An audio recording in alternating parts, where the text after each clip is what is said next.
que é a ansiedade? É quando eu tenho um sentimento de medo e insegurança, porque eu fiquei tensa ou desconfortável com uma situação e eu antecipei que aquilo era perigoso demais. Então eu dei um comando pro meu cérebro para ele reagir a um perigo que talvez é um perigo real, mas pode ser um perigo fantasiado. Então, só que aí vamos até daqui pra cima. Você já deve ter ouvido falar que a ansiedade, existe uma ansiedade que é boa, sim ou não? Sim. Por quê?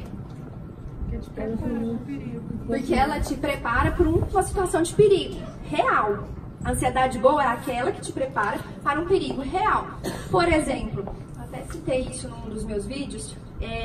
Por exemplo, eu tô ali num penhasco. Cheguei num penhasco e eu preciso saltar pro lado de lá. Existe um buraco. Eu preciso acionar uma ansiedade e preparar o meu corpo para juntar o máximo de energia para conseguir saltar sem me machucar. Então, perigo real, existe um penhasco. Só que a questão é, no nosso dia a dia, existe esse penhasco? E eu já aciono meu corpo. Aí, interessante, você acionando o seu corpo ele não separa, isso é incrível. O corpo, ele é tão inteligente, ou não, ou ele é burro, que ele não separa o que é real do imaginário. Então, se você está imaginando que você está num perigo real, que você acha que é real, ele vai achar que é real, porque ele acredita em você. Afinal, quem que é o dono dele? Quem que é o dono dele? Você mesmo e eu mesmo. Então, se você disse pra ele que é real, ele vai acreditar, ele só vai responder. E ele responde com todas as características de uma ansiedade. Quando que é o patológico? O que é patológico? Doentio. Quando é desproporcional em relação ao estímulo. Por exemplo, eu vi uma barata e a barata vai me matar. Ah! Verdade ou mentira? Barata mata alguém? Mas se você tem tanto medo de barata, o seu corpo vai achar que mata mesmo. Então ela quer fugir e aciona um monte de coisa. Claro que eu dei um exemplo bobo, mas só pra você ver o tanto que às vezes a mente ela é burra ou não, né? Inteligente algumas horas e burra outras horas. Porque se você acha que a barata vai te causar morte, ele vai acionar o seu corpo para preparar para isso. Corra, fuja, você vai morrer. Mas é verdade, sim ou não? Mas seu cérebro sabe? Quem pode mudar isso? Eu me dei o comando. Aê, você tá aprendendo. Ela já me ouviu há um tempo, né? Você me ouviu o quê? Umas 3 vezes? 4 vezes, né? Por quê? Depende do que eu mandei pro meu cérebro. E o cérebro ele é obediente. Porque você é o dono dele. Aí a gente vem aqui do latim, só para você entender de onde veio, e só para você entender a correlação. Anxietas que vem, angústia, aflição. Então, quando a gente está com ansiedade, a gente fica angustiado. Por quê? Porque a gente acha que a barata vai me matar. Você acha que isso é verdade, mas a barata não vai te matar. Aí dá aquela aflição, meu Deus, e aí eu corro, não corro, eu mato ela, se eu matar eu corro risco de vida. Passa tudo isso por fração de segundos, porque o nosso cérebro passa muita informação em questões de milésimos de segundos, você não consegue perceber. Às vezes eu te pergunto, o que você está pensando agora? A maioria das pessoas nem sabem responder. Imagina quando passa em frações de segundos, você vai dar conta de perceber? Aí você acha que é do nada, não é do nada. Foi um comando que você deu e por isso seu corpo reagiu. Só que enquanto você não conseguir perceber esse comando, você não vai conseguir dar uma resposta racional. Porque a sua resposta vai ser o quê? Racional ou emocional? Automática. Que eu tô chamando de emocional, mas seria automática. Por que automática? Porque o cérebro quer gastar energia ou não? Porque é a lei da sobrevivência, eu só sobrevivo se eu economizar energia. Então, para que eu vou gastar tempo se eu posso responder de forma automática? Aí você programa a sua mente para responder a uma barata, uma situação de muito medo e de um ataque a você. Por quê? O seu cérebro vai te perguntar se é verdade ou não, isso gasta energia. Ele só vai responder, porque ele já foi programado para isso. Que lá na sua infância, ou em algum momento, você gerou um trauma com uma barata. Ah, então como é que resolve isso? Onde surgiu? Onde que surgiu? Na mente. Em algum momento, o seu cérebro foi programado para fugir de baratas. Só que às vezes ninguém te disse. Só que você interpretou que a barata é maldosa. Gostei desse exemplo, acho que eu vou usar mais. Tô brincando. Anxious, perturbado, pouco à vontade. Então, quando você tá com uma ansiedade, você fica incomodado, você fica apreensivo, você fica perturbado, que é o que você fica vivenciando. Anguere, apertar, sufocar. Quem tá ansioso, ele fica com a sensação de estar sufocado e apertado, entendeu? A respiração? Se eu tô sufocado e apertado, qual que é o sintoma que eu vou ter?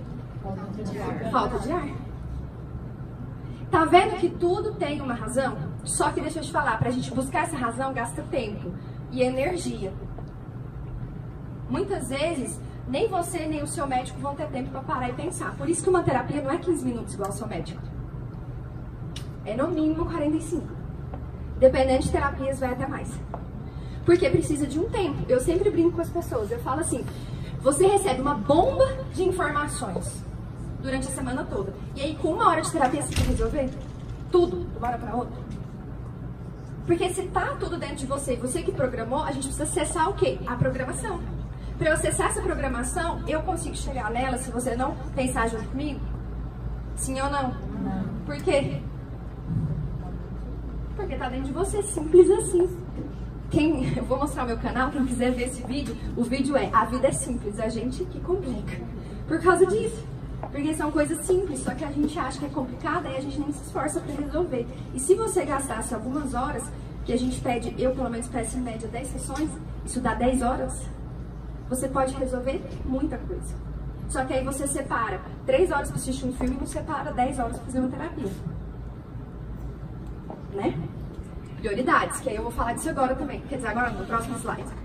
Fisiologia, vamos para a parte fisiológica. O que é fisiológica? Do corpo. Como que o meu corpo responde quando existe ansiedade? Se você for pesquisar na internet, você vai ver que é uma baixa na serotonina. O que é a serotonina? É um neurotransmissor. E qual que é a causa da ansiedade? É porque tem falta de produção dela. Só que eu te disse que a gente aciona ou desaciona o corpo. Então quem pode produzir ou não produzir isso? E por causa das emoções, você aciona ou não. Aí a medicina não explica a causa. Vai falar que por acaso aconteceu alguma coisa e houve baixa. A gente não, a gente explica que a baixa houve porque teve alguma coisa que acionou isso e que está ligado ao medo, a alguma angústia. E aí a gente vai investigar. Eu tô falando assim, a gente, mas na verdade a minha linha é uma linha que eu defendo, porque nem sempre as linhas da psicologia vão defender 100% isso, tá? Então vai depender um pouquinho. Solução. Qual que é a solução que se dá? Tome remédio para aumentar a quantidade circulante da serotonina. Causa e efeito. Simples assim. Que é o que eles respondem. Então, tá faltando isso? Então vamos injetar isso. Mas, entretanto, porém, eu não pus aqui, mas eu tô baseada em cima de um livro que nem tem em português, chama Molécula da Emoção. Uma bióloga, ela fez um estudo de vários anos e ela descobriu que através das emoções você pode acionar ou não o seu corpo. E tem vários neurocientistas que também vão falar isso. E essa medicina que eu estudei, que as simplesas biológicas vão falar isso também. A única coisa que eles esqueceram de ver aqui é porque é o seguinte, ok, eu vou lá e coloco um prato de comida na sua frente. Qual que é o seu nome? Osiomar. Coloca um prato de comida na sua frente, Osiomar. Mas e aí, isso significa que você vai estar alimentado? O que você precisa fazer para se alimentar? Comer. E existe uma coisinha que se chama receptor, que ele precisa estar liberado esses receptores para captar esse neurotransmissor. E esse receptor tem fundo emocional. Bem por cima que eu tô falando, tá? É produzida, aí vamos lá, serotonina. O que o médico muitas vezes ele vai falar? É produzida no lazer, no bem-estar e nas atividades físicas. Então ele pede para você, faça o que você gosta e faça atividade física. Vai ajudar? Claro. Mas vai solucionar? Porque eu não tô indo na causa. Prática médica. Na prática médica, conversando com um amigo meu, conversando com ele falou assim, André, na minha prática, eu sempre vejo a ansiedade junto com a depressão. Tipo, a ansiedade desencadeia uma depressão. Então, alguém até já me perguntou isso daí. Então, sim, eles estão linkados, tá? Por quê? Porque você começa a ativar mais conflitos. E aí tem um conflito da depressão, que é um, e o conflito da ansiedade, que é outro. Hoje eu vou falar por cima, vou dar só um toque sobre a depressão, tá? Só para você entender melhor. Mas os dois têm muito a ver com como eu me coloco no passado, presente e futuro. Resumindo, essa parte, vamos chamar de tradicional. O que é ansiedade? É uma preocupação e uma inquietação excessiva. Qual que é a palavra-chave dessa minha frase? Excessiva. Porque se não for excessiva, é boa. Lembra da ansiedade boa? Porque senão, todo mundo vai acabar se matando. Ah, eu tô a fim de atravessar a rua, não preciso nem preocupar se tá vindo um carro. Não funciona assim, aí você não sobrevive. Isso daí não é bom. Daí, diante disso, o que se pergunta, e é também muito bom perguntar isso, quais são, ou qual é a sua prioridade? Porque o que for sua prioridade é o que te traz preocupação e inquietação. Depois, qual é seu foco? Porque dependendo do que você estiver focando, vai te causar preocupação ou inquietação. E eu ainda acredito numa linha que é dentro da física quântica que vai falar o seguinte: tudo que eu foco, expande. Então, se eu estou focando em um problema, vai expandir problema ou solução? Não é simples? E a gente aqui complica. A questão é, você e eu estamos dispostos a parar de focar nos problemas? Deixa eu te contar algo, tanto que eu acho fascinante isso. Você sabia que nós somos viciados em emoções? Tem gente que é viciada em raiva? Tem. Tem gente que é viciado em ser desconsiderado? Tem. Tem gente que é viciada em mágoa? Tem. Tem gente que é viciada em alegria? Tem também. Aí depende de como eu me coloco no mundo. Entendeu? E aí quando eu falo em vício, é vício fisiológico. Você aciona o seu corpo. Lembra que eu te falei que emoção e corpo estão muito ligados? Sua mente e seu corpo? Então você realmente se alimenta da emoção. Quando eu falo emoção, não é emoção sentimento, é emoção sensação. Da sensação que a raiva te dá. E aí você sente falta da raiva. Porque a raiva aumenta a adrenalina e outros componentes biológicos. Entendeu por que você se vicia? Porque realmente você aciona o corpo quando você tem raiva. E aí você acaba viciando naquela sensação. Interessante, né? Até aqui, alguma pergunta? Não? Estão muito caladinhos. Continuando, aí tem a vitimização. São pessoas que colocam... O que eu chamo de vitimização? É quando você acredita que você é refém daquilo que te colocaram ou daquilo que está acontecendo. Resumidamente. E aí, se você quiser ser motivado pela minha história, vai estar lá no meu canal. E lá eu te conto como eu me motivei com o diagnóstico de esclerose múltipla. De 15 anos. Esse diagnóstico existe há 15 anos. E como eu passei por tudo isso. E hoje os médicos, eles não conseguem explicar. De 0 a 10, eles sempre deixaram eu no valor 0. Porque eles não entendiam por que meu corpo não reagia como reagiam nos outros. Por quê? Porque eu buscava o conflito dentro de mim. Só que foram 15 anos para eu compreender. 15 não, 13. 15 anos é de diagnóstico. Então, eu poderia muito bem ter pegado o diagnóstico e entrado no processo de... E de verdade, vou pegar no caso da esclerose múltipla. 80% das pessoas de esclerose múltipla acreditam que são reféns dela. Aí sabe o que acontece? Vai para uma cadeira de roda ou morre muito rápido. Eu te disse que existe o diagnóstico de 13 anos. Se fosse para morrer rápido, não era para estar aqui. Então, é possível sair da vitimização? Só que quem que manda nisso? São os médicos? São seus familiares? Pode falar, quem que é? Só que a questão é, muitas vezes você está cansado. Aí você prefere desistir. Porque se eu desisto, eu gasto mais ou menos energia? Menos. Como eu estou cansado, eu não quero gastar mais. Tudo depende do que você quer fazer. Só que a questão é, hoje em dia você para pensar nessa pergunta, o que você quer da sua vida? O que você quer construir? O que você já construiu? Quem de verdade para perguntar isso? Que bom. Mas de verdade, aí, só você e você. Quantas vezes você para perguntar isso? Só que a questão é que essas respostas vão te dizer suas prioridades, vão te dizer aquilo que te preocupa, aquilo que te inquieta e vão te tirar, talvez, do lugar de vitimização, se você encarar de vez. E lá no meu canal do YouTube eu explico 4 passos para sair dos seus processos emocionais doentios. Terceiro, então a ansiedade é muito o quê? Aquilo que é real e aquilo que é possibilidade. O ansioso, ele acredita no real ou no possível, no serás? Agora vamos lá. Os possíveis vão acontecer? E eu posso pensar neles? Posso. Quando que vira Uma patologia. Aí, se eu só penso neles e eles me causam tanto medo, se realmente acontecer o que eu tô pensando, eu vou travar ou eu vou agir? Travar. Entendeu? E aí, se a gente pensar em síndrome do pânico, é o quê? O medo do medo. Ou seja, quem entra num processo de síndrome do pânico, ele não só pensou no serás, ele acreditou 100% neles. Também estou generalizando, cada caso é cada caso, só generalizando.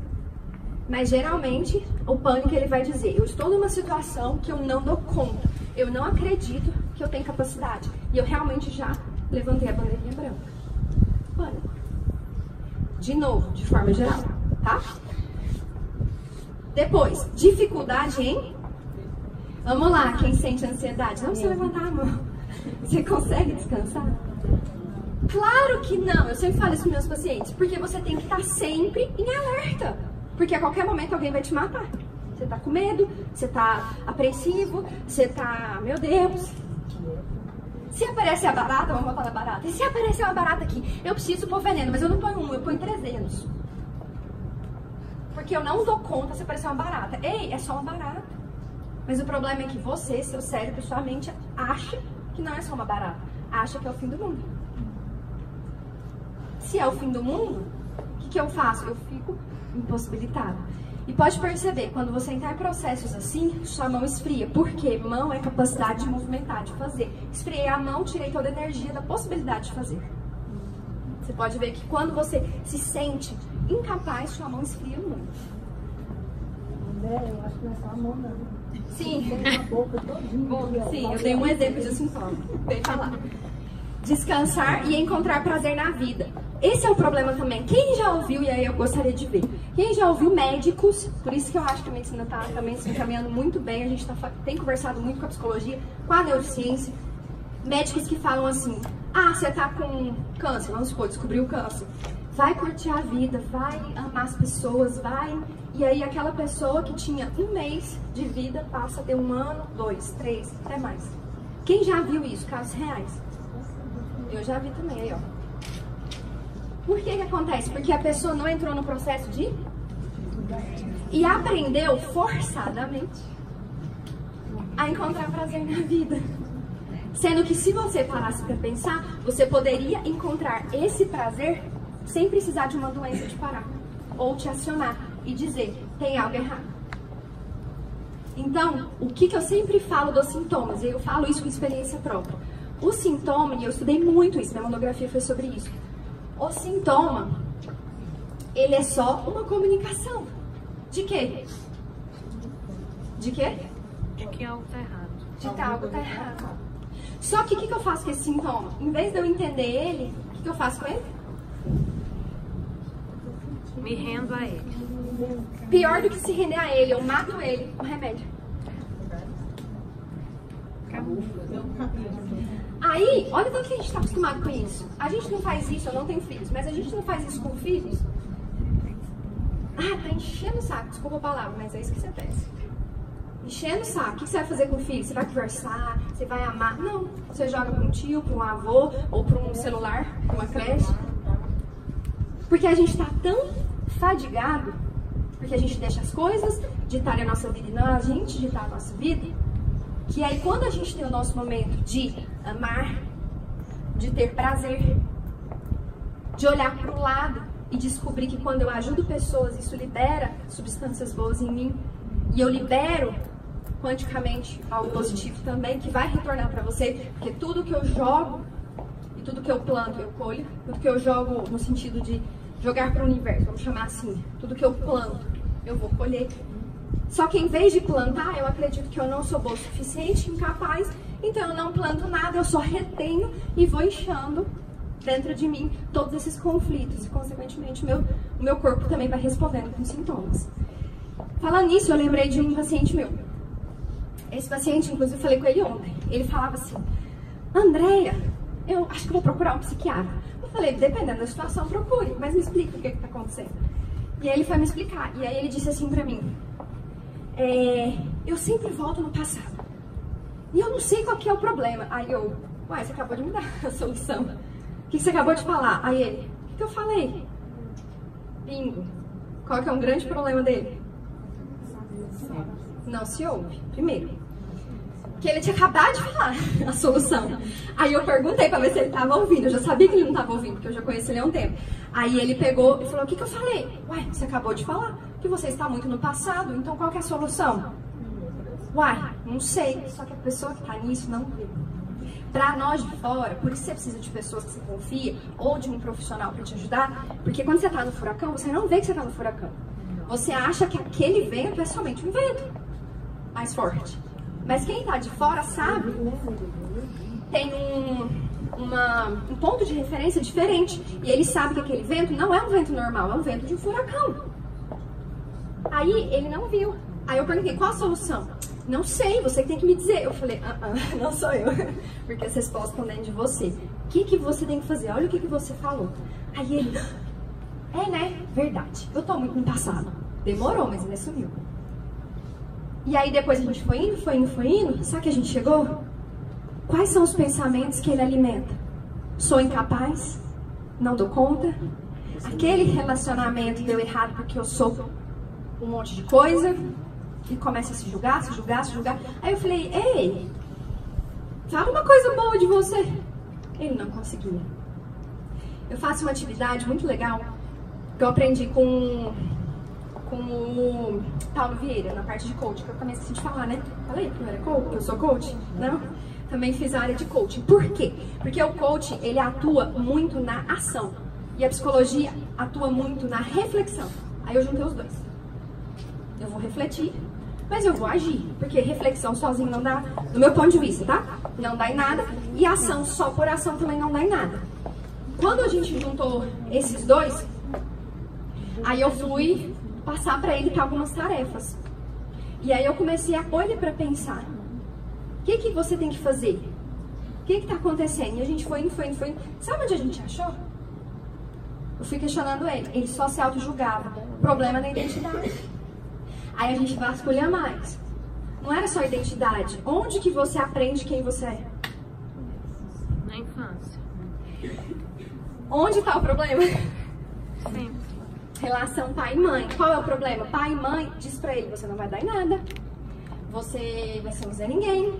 Você é isso, você é aquilo. E não tem problema o pai e a mãe falar isso. Às vezes é o que eles dão conta, por causa da história deles. O problema é que ele interpretou como? Ele acreditou. E aí eu já jogo uma pergunta, que não estava programada, mas eu jogo. Em que você tem acreditado? A maioria não. Infelizmente. Por quê? Porque quando eu era pequena, me falaram que eu era assim. E a partir daquele momento, eu acreditei. E a partir do momento que eu acreditei, eu vivo minha vida dessa forma. E eu só vou parar de viver minha vida dessa forma se eu perceber, que é o meu primeiro passo que eu ensino no YouTube, que isso está acontecendo comigo. E o meu segundo passo é eu perceber isso e parar de lutar. Por exemplo, descobri que meus pais realmente não foram os pais que eu gostaria. Tá, mas foi o que eles deram conta. Então, primeiro, perceba que eles poderiam ter dado mais deles, que eles tiveram, você tem uma referência que não foi muito boa. Beleza, você percebeu, primeiro passo. Mas segundo passo, aceita isso, pelo amor de Deus, pra que você vai ficar brigando? Ah, eles têm que mudar. Tem um paciente meu que fala isso. Ah, mas os meus pais têm que mudar. Aí eu falei assim, por isso que você ainda não saiu daqui do consultório. Porque você ainda não entendeu que você não pode mudar seus pais. Enquanto você estiver nessa situação de querer mudar seus pais, a sua vida não rompe. Por quê? Porque eu não mudo ninguém. Só que aí a missão de vida dela é, meus pais, e é inclusive desse paciente também, meus pais têm que me apoiar. Não tem nada, meu filho. Eles vão te apoiar se eles quiserem. Ai, mas é esperado de pai e mãe. Ok, aí você falou um negócio legal. Pode ser até esperado. Mas eles não deram conta. Qual é o problema? Eles têm uma história que ajuda eles a dizer que eles não dão conta. Então respeite essa história. E para de ser nariz empinado e querer mudar a história dos seus pais. Eles têm uma história e você deve respeitar. Respeitar a sua geração. E hoje o que a cultura ensina? Brigue com a sua geração. Você que tem a razão. E mentira, você não tem razão nenhuma. Eles têm uma história e você tem outra. Respeite histórias. E eu explico, e eu tenho até uma palestra sobre isso. E é fantástico como as pessoas caem a ficha. eu estou desrespeitando histórias quando eu quero mudar meus pais. Eu não sei porque eu tô falando isso, mas com certeza alguém ou muitos precisam ouvir isso.